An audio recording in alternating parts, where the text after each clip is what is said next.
어쩜 이렇게 시간이 안 가는지 정말 버스 안에서 고잉 이불 속에서 고잉은 언제나 너에게 고잉. Assalamualaikum warahmatullahi wabarakatuh. Saya Dita Francisca, NPM 2022-464-05136 dari kelas 4C PGSD. Di sini saya akan mengulas kembali materi media pembelajaran SD berbasis ICT yang berjudul bentuk-bentuk media pembelajaran berbasis ICT ada 8. Yang pertama media grafik, yang kedua media audio, yang ketiga media video, yang keempat multimedia, yang kelima media simulasi, yang keenam media permainan, yang ketujuh 3 dimensi printing, dan yang terakhir virtual reality. Yang pertama, pengertian media grafis adalah media visual yang menyajikan fakta, ide, atau gagasan melalui penyajian kata-kata, kalimat angka-angka, dan simbol atau gambar. Contoh dari media grafis itu ada diagram, bagan, sketsa, poster, komik, media foto, papan flanel, dan bulletin board. Kelebihan dari media grafis yaitu dapat mempermudah dan mempercepat pemahaman siswa terhadap pesan yang disampaikan. Yang kedua, dapat dilengkapi warna-warna sehingga lebih menarik. Terus pembuatannya mudah dan harganya murah. Dan memperbesar perhatian siswa. Terakhir, membantu mengatasi keterbatasan siswa. Kekurangannya yaitu membutuhkan keterampilan khusus dalam pembuatannya dan penyajian pesan hanya berupa unsur visual. Yang kedua, pengertian media audio merupakan media yang bersifat auditif sebagai bahan ajar yang mengandung pesan yang berbentuk suara yang dapat merangsang pikiran, perasaan, perhatian, dan minat siswa. Pembelajaran yang terikat dengan unsur suara, media audio ini adalah media yang isi pesannya hanya diterima melalui indera pendengaran. Contoh dari media audio ada podcast edukasi, audiobook, lagu edukasi, radio edukasi, aplikasi pembelajaran bahasa, tape recorder, telepon, dan laboratorium bahasa. Kelebihan dari media audio mampu mengatasi keterbatasan ruang dan waktu dan memungkinkan menjangkau sasaran yang luas. Mampu mengembangkan daya imajinasi pendengar, mampu memusatkan perhatian siswa pada penggunaan kata-kata, bunyi, dan arti dari bunyi. Sangat tepat atau cocok untuk mengajarkan musik dan bahasa. Laboratorium bahasa tidak lepas dari media ini, terutama untuk melatih listening. Kekurangan dari media audio, yang pertama, perhatian hak cipta, seperti mengakibatkan pelanggaran hak cipta. Yang kedua, tidak memantau perhatian. Yang ketiga, kesulitan dalam pemantauan kecepatan. Yang keempat, kebutuhan perlengkapan digital dan perangkat lunak. Yang kelima, berpotensi terjadi penghapusan tidak disengaja. Kaset audio bisa dihapus dengan mudah, yang bisa menjadikan suatu masalah. Yang ketiga, pengertian media video adalah media komunikasi yang menggabungkan gambar bergerak dan suara. Contoh dari media video itu ada animasi video tutorial, video podcast, video pembelajaran PPT, dan video dokumentasi. Kelebihannya dapat menarik perhatian siswa, meningkatkan pengetahuan, daya imajinasi, daya pikir kritis, dan mudah dipahami. Terus kekurangannya ada ukuran file lebih besar, memerlukan biaya dan waktu yang banyak, perlu menekankan materi, dan membutuhkan keterampilan teknis.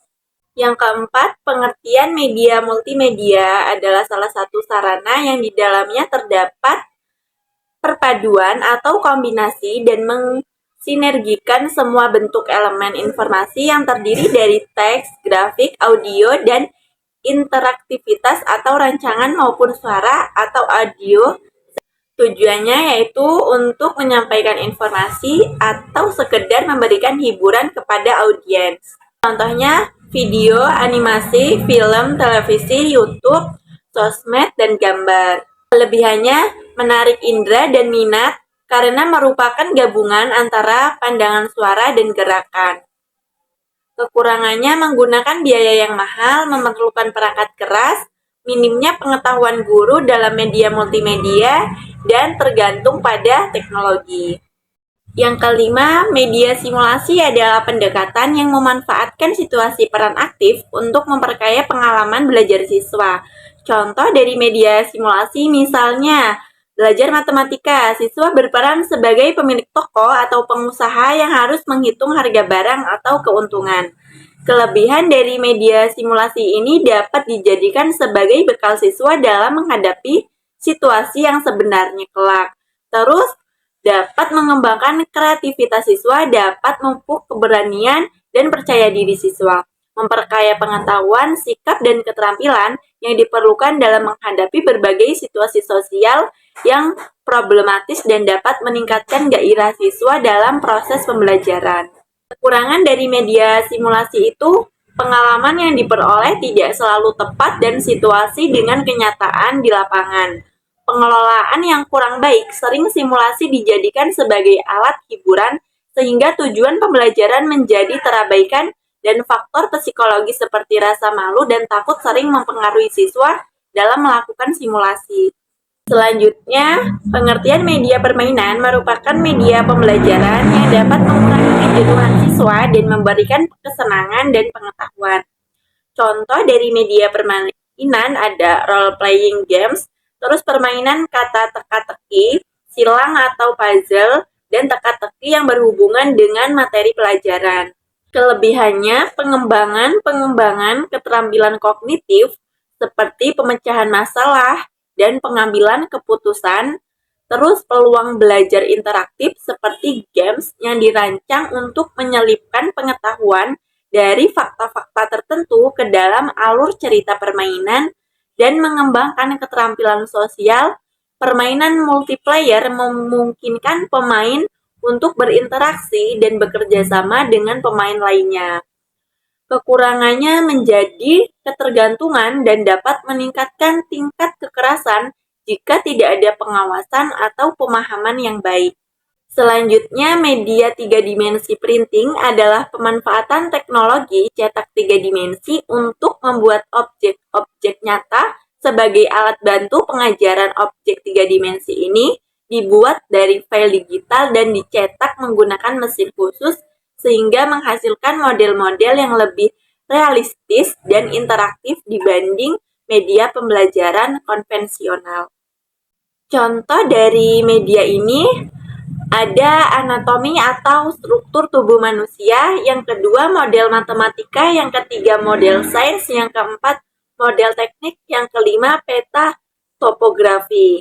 Kelebihannya, desain fleksibel, pembuatan prototipe cepat, cetak sesuai permintaan, suku cadang kuat dan ringan, desain dan produksi cepat, meminimalkan limbah dan kemudahan akses.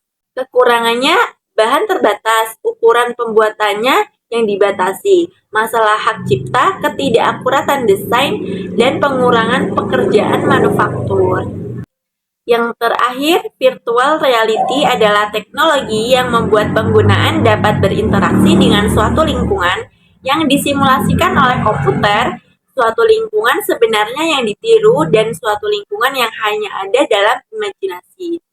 Contoh pertama itu FPS, yang akan membuat penggunaan merasa berada di dalam game tersebut. Terus ada aplikasi virtual reality yang digunakan saat ini yaitu di bidang militer. Terus ada cardboard, kamera, dan face melihat video dengan sudut pandang 360 derajat. Kelebihannya, kemampuan VR bisa membuat kita mendapat pengalaman visual dan realistis, terus membuat kita berinteraksi pada berbagai objek yang terdapat pada media yang kita saksikan menggunakan VR. Kekurangan dari VR tersebut, media VR ini dapat menimbulkan kehilangan realistis dan juga cara berinteraksi dengan dunia nyata pada penggunaannya.